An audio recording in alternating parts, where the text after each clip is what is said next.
nous avons des informations importantes à vous donner concernant les produits qui sont en vente dans ce magasin Carrefour, afin que vous puissiez faire vos courses en toute sécurité. Je parle des produits de l'occupant israélien et, comme vous le savez, ce magasin, en tout cas Carrefour le sait, met en vente des produits qui ne sont même pas étiquetés en conformité avec la législation française.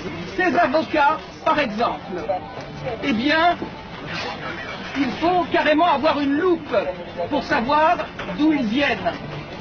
Contrairement aux avocats du Mexique, pour lesquels il est indiqué sur l'ardoise, comme l'exige la loi Origine Mexique, en caractère aussi gros que le prix, eh bien pour ces avocats-là, sur l'ardoise, figurez-vous qu'en face d'Origine, il y a marqué « voir emballage ».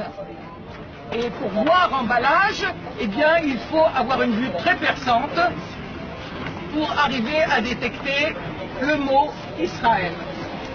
Et si vous regardez ces pomelos, il est écrit « Regardez l'emballage pour voir d'où ils viennent ». Et il faut vraiment, comme l'a dit ma camarade, avoir une loupe pour voir écrit dessus Israël. Ce n'est pas écrit sinon. Et l'État d'Israël viole les droits des Palestiniens tous les jours, maltraite les enfants, arrête des enfants, arrête des adultes, assassine. Ils font une information.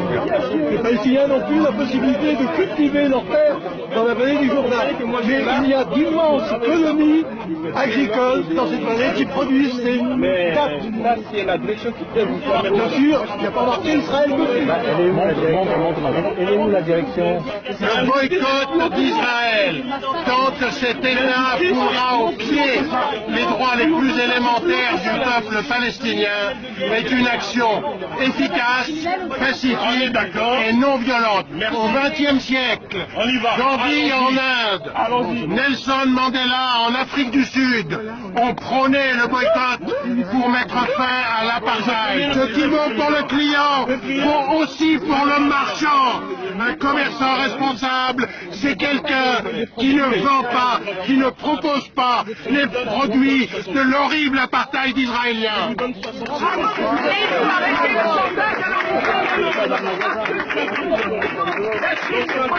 Ça n'a rien à voir avec la religion, même si Israël attaque régulièrement l'esplanade des mosquées et la mosquée El-Aqsa pour faire croire qu'au lieu d'un bol de terre, c'est un conflit religieux. Eh bien, il faut que Valls et le CRILF arrêtent de mentir et de faire croire que tous les juifs sont d'accord avec la politique criminelle israélienne. Ils ne sont pas invités sur les plateaux de télé et en plus ils sont pourchassés ici en France et en Israël par cette fameuse démocratie qui emprisonne les dissidents, les juifs israéliens qui refusent par exemple, comme cette courageuse Tahir Kamener qui est en ce moment en prison, qui a 19 ans, qui refuse de servir dans l'armée d'occupation. Et aussi, vous avez Ezra Naoui, qui est un Israélien juif qui est en prison à l'heure actuelle en Israël parce qu'il milite dans des associations de défense des droits de l'homme et des droits des Palestiniens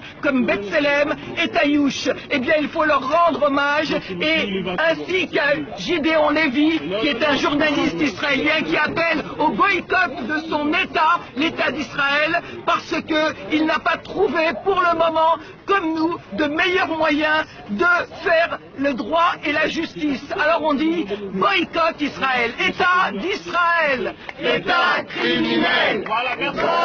Boycott Israël, criminel, Carrefour, complice Israël, Carrefour, complice Israël, criminel, Carrefour, complice Israël, criminel.